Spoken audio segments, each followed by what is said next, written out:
আসসালামু আলাইকুম এভরিওয়ান। আজকে আমি আপনাদেরকে ডিম দিয়ে একটা অসাধারণ নাস্তা বানিয়ে দেখাবো। তো চলুন দেখা যাক ডিম দিয়ে আমি কিভাবে নাস্তাটা তৈরি করি। আগে থেকে রেডি করা ডিম একটা বাটির মধ্যে ঢেলে দিচ্ছি। এখন দিয়ে দিচ্ছি ধনিয়া পাতা কুচি। এখন আধা চামচ মতো শুকনো মরিচের গুঁড়া, আধা চামচ মতো হলুদের গুঁড়া, স্বাদ মতো লবণ দিয়ে একটা হ্যান্ড উইন্সের সাহায্যে আমি ভালোভাবে মিক্স করে নিচ্ছি।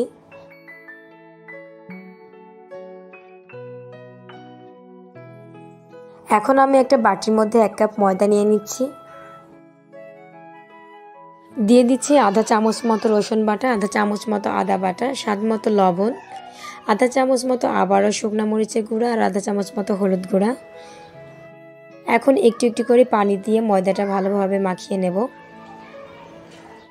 একবারে পানি দিলে ময়দাটা বেশি পাতলা হয়ে যেতে পারে। ময়দাটা বেশি পাতলা করব না, আবার ঘন করব না। তো এখন আমি একটু একটু করে ময়দাটা মাখিয়ে নিচ্ছি। ময়দাটা এমনভাবে মাখাতে হবে যেন দলা বেঁধে না থাকে, সেদিকে খেয়াল রাখতে হবে। ময়দাটা ভালোভাবে মাখিয়ে নিয়েছি। এখন এটাকে আমি 10 মিনিট প্লেট দিয়ে ঢেকে রেখে দেব।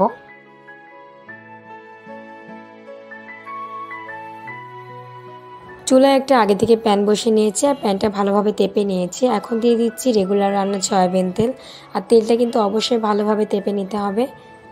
এখন দিয়ে দিচ্ছি আগে থেকে রেডি করা 2টা ডিম। এখন আমি এটাকে একটু ভালোভাবে ছড়িয়ে দেব, মানে একটু বড় করে নেব।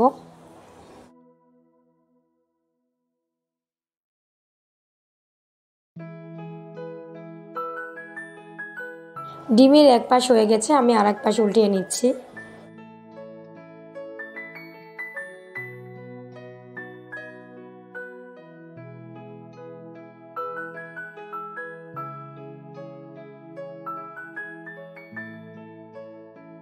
এখন আমি 2 সাইড মুড়িয়ে নেব। চেষ্টা করবেন একটু কাঁচা থাকা অবস্থায় মুড়িয়ে নেওয়ার, এতে করে মোড়ানোটা ভালো হবে।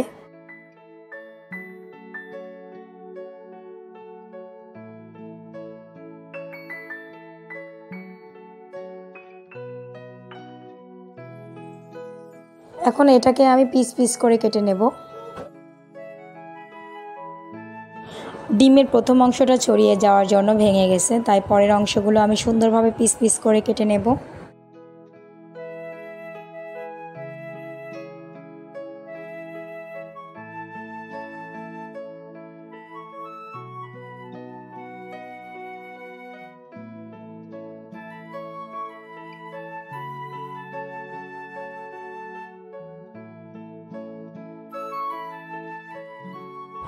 সবগুলো পিস পিস করে কেটে নিয়েছি। এখন আমি এগুলোকে উঠিয়ে নেব।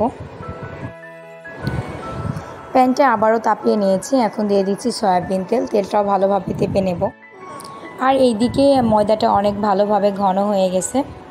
এখন আমি ডিমের পিসগুলো ময়দার সঙ্গে ভালোভাবে মাখিয়ে তেলের মধ্যে দিয়ে দেব। এখন প্রত্যেকটা পিস আমি এভাবে তেলের মধ্যে দিয়ে দেব।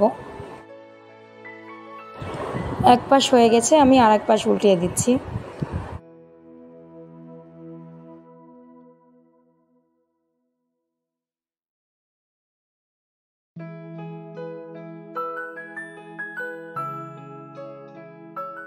এগুলো এভাবে নেড়েচেড়ে ভেজে নিতে হয়, এতে করে ভেতরটা সুন্দরভাবে ভাজা হয়ে যায়।